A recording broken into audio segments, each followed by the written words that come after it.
Pada pertandingan Arsenal melawan Fulham di Game Week 35 kemarin, Stadium Emirates meledak pada peluit babak pertama selesai. Sebuah suara gemuruh yang menurut kesaksian banyak orang di sana, mereka sudah lupa kapan terakhir kali mereka mendengar Stadium Arsenal semeledak ini. Tentunya semua gemuruh ini terjadi karena alasan yang jelas. Pada pertandingan tersebut, Arsenal bermain dengan sangat baik. Pada babak pertama, mereka berhasil mendominasi game secara penuh dan skor di 45 menit pertama sudah 3-0 dengan Gyökeres yang mendapatkan brace plus assist ditambah Saka yang akhirnya bermain dengan cantik. Arsenal versus Fulham adalah satu contoh kasus di mana Emirates Stadium akhirnya berhasil kembali mencuri hati para supporter karena sama seperti kesaksian para penonton, mereka sudah lupa kapan terakhir kali mereka merasakan seperti ini. Namun semua hasil ini tidak terjadi satu malam, yang ada sebaliknya. Mulai dari era akhir Arsene Wenger sampai ke masuknya pelatih sementara, barulah ketika Mikel Arteta ditunjuk sebagai kepala skuad Arsenal, beliau sukses membangun ulang nyawa dari stadium ini.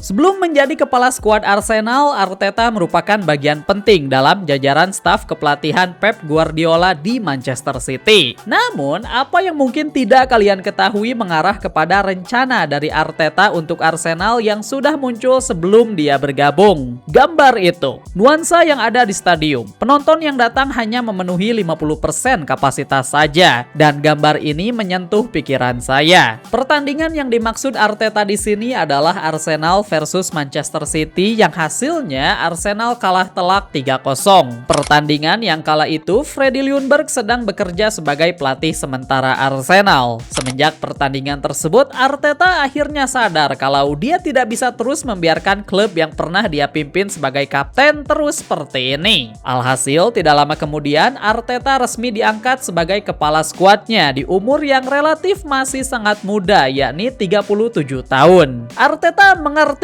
kalau kondisi Arsenal kala itu jauh dari kata ideal. Setelah itu kita harus membangun semuanya dari awal. Ketika dari awal saja sudah sulit, maka akan terasa lebih baik ketika melihat perubahannya dan menikmati kesenangan para fans. Ini adalah sesuatu yang indah untuk dilihat. Sekarang tentu saja tidak perlu dijelaskan lebih dalam tentang bagaimana Arteta membangun ulang skuad Arsenal. Karena 1-2 tahun pertamanya di sini adalah bukti kuat betapa bobroknya klub ini. Fase awal Arteta di Emirates adalah fase yang sulit untuk dihilangkan dari para otak fans Arsenal. Dan kosongnya stadium ini dalam beberapa pertandingan telah menjadi bukti tersebut. Untuk seukuran klub sebesar Arsenal yang harus kosong stadiumnya tentu menjadi bukti lain kalau klub ini telah menyentuh rock bottom. Arteta juga tidaklah imun terhadap kosongnya penonton Emirates. Karena di musim 2020-2021 ketika semua stadium mulai kembali membuka akses karena kasus pandemi yang menurun, Emirates masih kesulitan untuk membuatnya penuh. Kalah atas Chelsea di hari pembuka home dan baru pertama kali menang di bulan September. Arteta sendiri ikut merasakan tim yang dia pimpin tidak cukup menarik untuk mendatangkan penonton secara penuh. Membutuhkan Arsenal sampai musim 2022-2023 untuk kembali mendapatkan kepercayaan dari para fans di Emirates. Kala itu Arsenal yang jauh tidak mungkin bisa menjuarai liga tiba-tiba meledak dan berhasil bermain dengan sangat baik sampai masuk ke title race yang tidak diprediksi oleh siapapun. Musim ini adalah musim yang spesial karena setelah sekian lama Emirates akhirnya kembali mendapatkan feeling spesialnya. Feeling kalau klub ini sebenarnya bisa bersaing dan memberikan vibes positif. Namun kenyataan pahit untuk Arsenal yang harus finish juara 2 kala itu. Hasil ini kembali mengingatkan para fans kalau terkadang tidak semua fairy tale punya happy ending. Lebih parah lagi, 2 musim selanjutnya memberikan hasil yang sama juga. Banyak orang mungkin melihat hasil Arsenal yang finish posisi 2 selama 3 musim sebagai hal yang positif. Tapi kesaksian para penonton langsung yang datang ke tempat punya memori yang berbeda. berbeda. Arsenal punya julukan lain, The Butlers, atau tim yang tidak pernah bisa menutup game dengan baik. Mereka selalu kepleset di fase penting. Alhasil, walaupun pertandingan di Emirates kondisinya sudah menang, rasa nervous dan anxiety selalu muncul. Arsenal selalu gagal di detik terakhir. Siapa lagi kalau bukan fansnya yang paling tahu akan hal tersebut. Virus anxiety ini tidak pernah lepas dari Emirates, yang bahkan bukan hanya para penonton, tapi para pemain juga ikut merasakannya. Kalian bisa merasakan anxiety-nya, apalagi di fase terakhir pertandingan. Kita bermain dengan lebih sedikit, yang padahal tidak boleh dilakukan. Apalagi di kondisi melawan 10 pemain. Penjelasan tersebut diberikan oleh Jurrien Timber setelah menang tipis 2-1 atas Chelsea di Emirates. Bagaimana bisa kondisi menang 2-1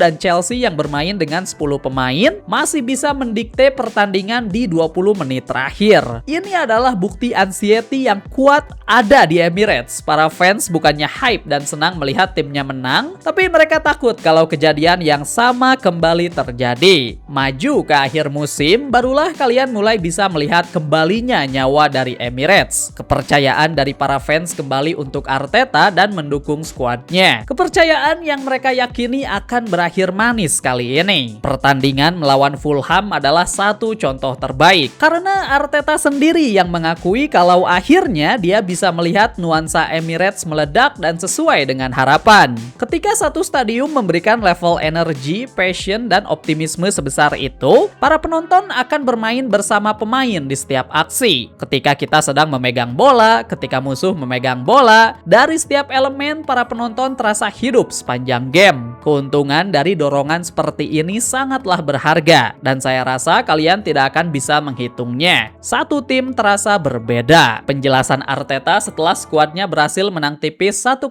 atas Atletico Madrid, yang sekaligus memberikan tiket UCL final kedua untuk Arsenal. Pertandingan ini berlangsung tepat setelah game Fulham. Alhasil, vibes Emirates paling hidup dan meledak di dua fase ini sepanjang musim. Sepanjang kepemimpinannya, Arteta sendiri sering melakukan hal out of the box untuk meningkatkan nuansa dari Emirates. Contohnya seperti mengadaptasi lagu The Angel atau North London Forever yang menjadi anthem Arsenal. Lagu yang selalu diputar sebelum kick-off di Emirates dimulai. Selain itu, lebih seringnya melakukan koordinasi dengan organisasi fans, sebuah koordinasi yang sangat terasa di musim ini. Belum lagi ide pembuangan tunnel penghalang untuk entrance para pemain. Semua keputusan ini membuat koneksi antara penonton dan para pemain jauh lebih kuat. Coba kalian bayangkan, sepanjang musim, penonton di Emirates hanya menyaksikan timnya kalah 2 kali. Silahkan kalian bandingkan dengan rekor musim-musim sebelumnya. Musim ketika Wenger keluar atau sebelum Arteta membawa Spark Emirates kembali di tahun 2023. Semua penjelasan ini merupakan satu faktor yang terkadang gagal dilihat oleh fans sepak bola. Faktor di luar pertandingan sepak bolanya. Arteta berhasil mengembangkan kepercayaan para penonton di Emirates, sekaligus membentuk skuad yang layak untuk mengangkat trofi Premier League setelah 22